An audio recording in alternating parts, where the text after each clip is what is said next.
the most affected place where cholera is victimizing people. Why is that? It's overpopulated. They don't have a sufficient water supply, sufficient toilets. Also, it's like out of 150 people, they use one bathroom, one toilet. Frank Torre is taking us on a tour of his now ravaged Harare. This is an inner suburb, Mbare, home to many of his extended family.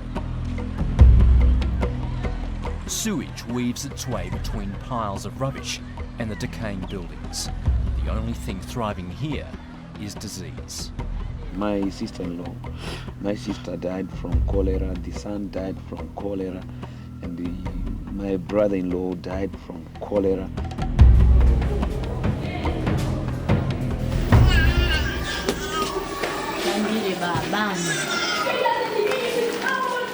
Ten of Frank Torre's relatives live in this small room. They tell us 20 people have died of cholera in their building and nearby. There was no water supply. So from there, I think most of the people died from cholera.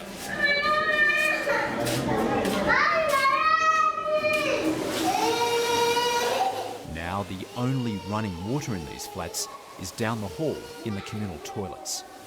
A broken sewerage pipe spews excrement from the ceiling.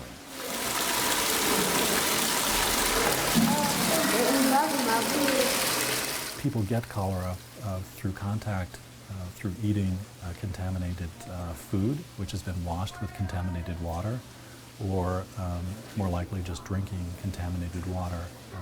When I say contaminated, I mean that water that has human feces that contain the Vibrio, the bacteria in it. The cholera epidemic had been raging for 4 months when Richard Solomon and a team from Physicians for Human Rights travelled to Zimbabwe. Not only people acquire cholera very quickly, it has an incubation period of about 1 to 2 days, but you can also die as quickly from cholera. Within a matter of, 2 to 3 hours you can die, and that is the frightful thing.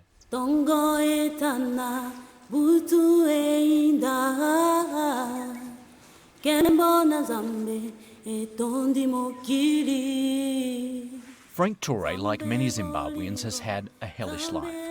He was an organiser for the then opposition party Movement for Democratic Change when he was tortured by Mugabe's thugs and left to die.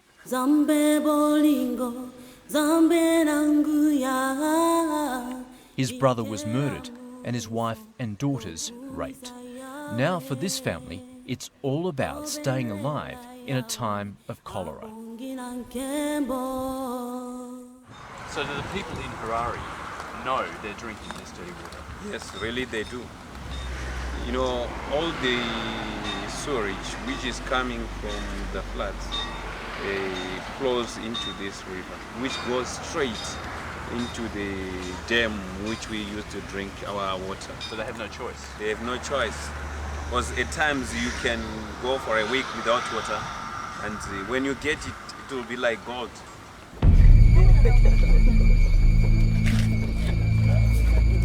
It was around the year 2005 that the Zanu-PF regime nationalized the municipal water authorities. So for the past several years, the fact that water has not been treated effectively, that the sewage pipes and the water pipes that are broken have not been repaired, that these civil engineers and public health people have not been paid is absolutely directly linked to the Zanu-PF negligence. Well, this is what the residents of Harare are living with. Raw sewage in the streets, the stench is overpowering. Kids are just walking through here in their bare feet. It's little wonder cholera is spreading so rapidly. Currently, there are around 4,000 new cases a week and 100 deaths. Every street we turn into we're confronted by human waste. The desperate risk their lives in search of water. Cholera has killed many in this community. Why are you getting water from here? There's no water from the tap. Do you think this water is safe to drink? It's not safe. So why are you drinking it? There's nothing we can do, so we can just use it. Do you worry about getting cholera from drinking this water? Of course we do. But you have. But there's no option. The Mugabe-controlled National Water Authority, ZINWA, is directly responsible for the scarcity of clean water. ZINWA did not procure sodium sulfate. They just ran out. This is not expensive. This is just sodium sulfate, and it's available in South Africa. If they could have driven across the border, bought the chemical, brought it back, and treated the water. What did they do instead? They stopped water.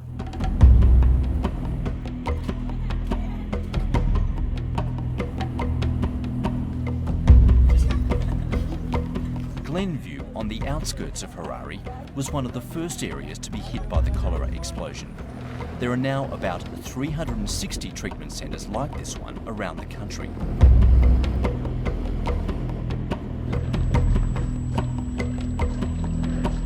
Facilities are basic.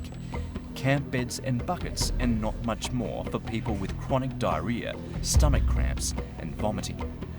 These people are the lucky ones. They made it to a clinic.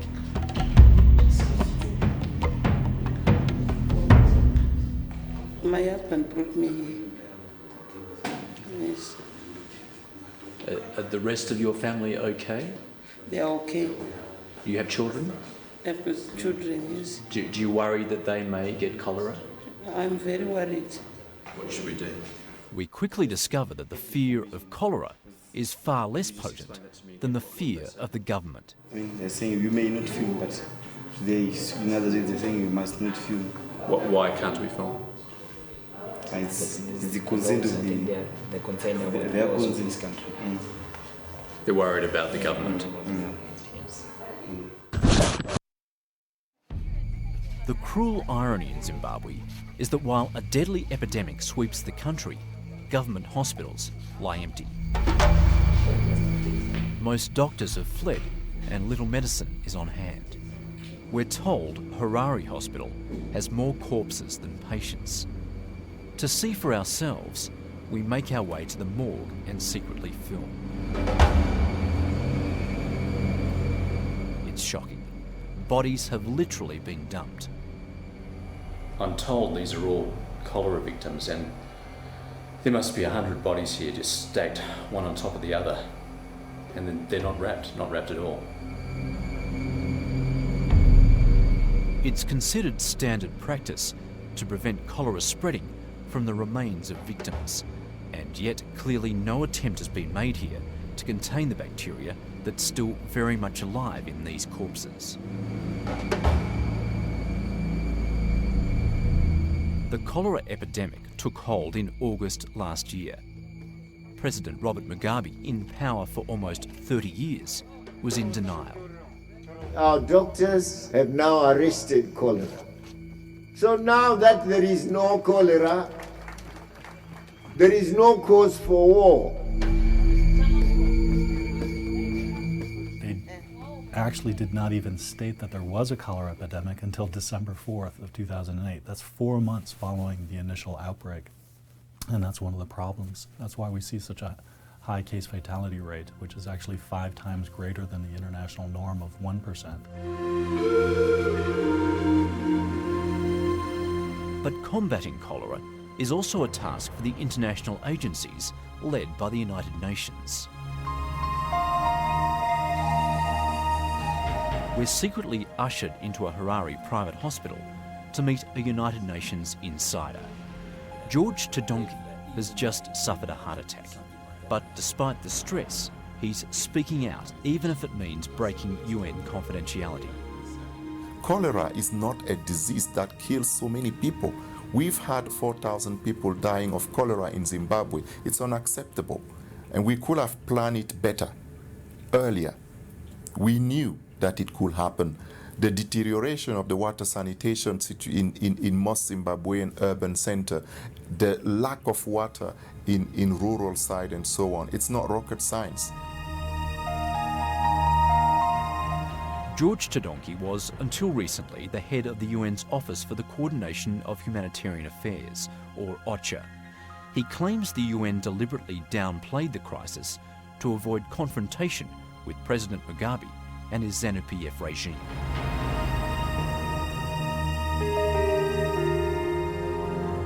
Because we wanted to talk nice.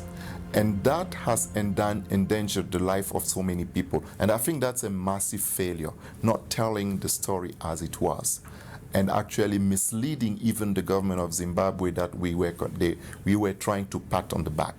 Here what we have in Zimbabwe is not a classic development situation. We have a serious humanitarian emergency. And that requires really a different attitude and a different approach.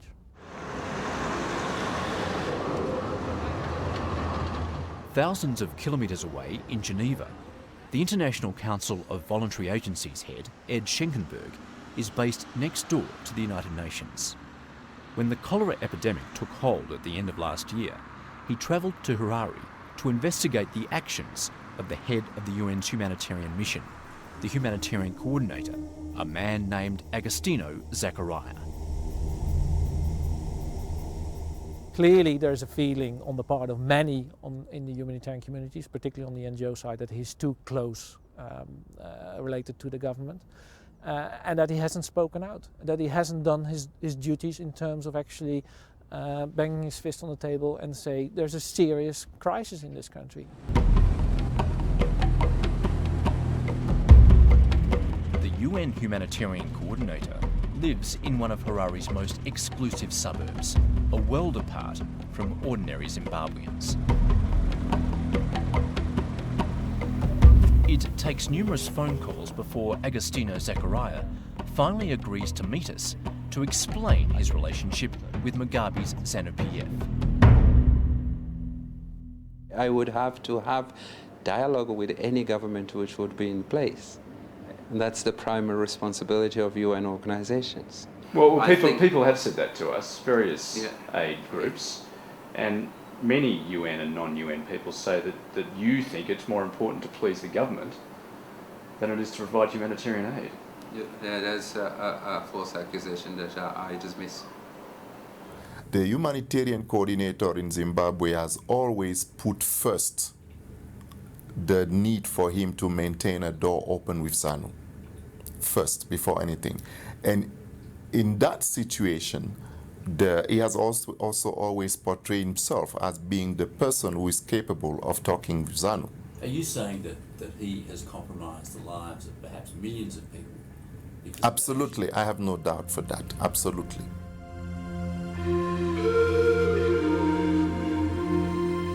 George Todonki was dismissed from his position in Zimbabwe at the end of January. He claims he was removed because he challenged the humanitarian coordinator. He's the third person forced out of that position in 4 years. But can the UN hierarchy have confidence in Agostinho Zachariah? He may deny having a close relationship with the government, but he seems very reluctant to criticise Robert Mugabe's response to the cholera epidemic. There has been an absence of the government throughout the 2008, which has affected, even if we went to the offices to discuss, you would not see much of enthusiasm of taking that leadership and or let's say taking the bull from the horn. But doesn't it go beyond lack of enthusiasm? The government has been obstructive in many cases, hasn't it? From the dialogue that we're having on a daily basis and trying to get them to do something, you see that they are cooperative. They should at least recognize that the humanitarian coordinator who has been in charge has not been effective in doing his job. That is very obvious, I think. And in that sense, indeed, I would say the next step is then to say, well, we should put somebody else in place, somebody who knows the job. But the United Nations defends Agostino Zachariah, telling us in a written response he's done much to save lives during the cholera epidemic.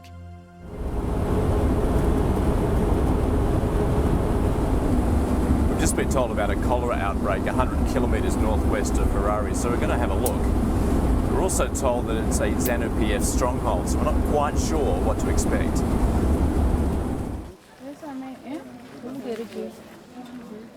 A bullock-drawn cart delivers a new victim to hospital.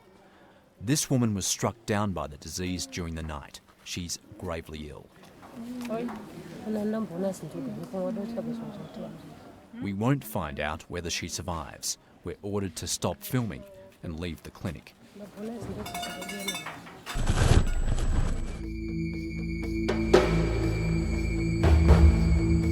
At another clinic, we strike the same resistance. The hidden camera is the only way we're able to film. So what, a ZANU representative has been here? Yeah. Did they offer anything, or what did they... No, that just moral support. We hear things are now under control, but at the beginning of the year they were losing 1 in 5 cholera patients. It's the same story across the country. In the central town of Kidoma, the hidden camera shows tent after tent filled with cholera patients. A walk through the nearby graveyard reveals the carnage caused by the disease. This town of Kidoma obviously feels there's no end in sight to the cholera epidemic. Dozens of graves are still being dug in preparation for many more victims.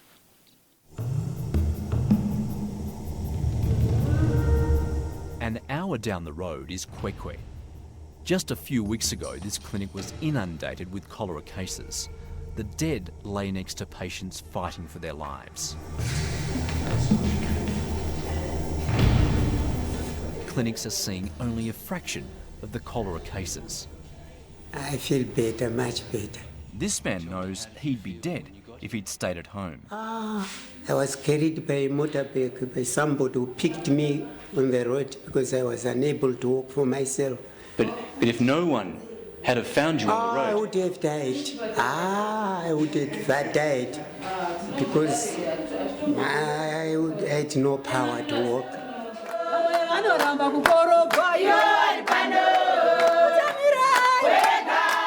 For some Zimbabweans, there is renewed hope that after many desperate years, they may finally be able to help themselves.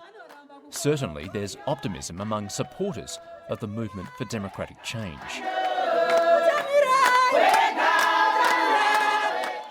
They now have a role in government, and their leader, Morgan Tsvangirai, is Prime Minister. In the immediate days ahead, we will focus on the cholera crisis. We will urgently reduce both the number of outbreaks and unacceptably high mortality level. But the new government has no money to fix the broken pipes and staff the rundown hospitals.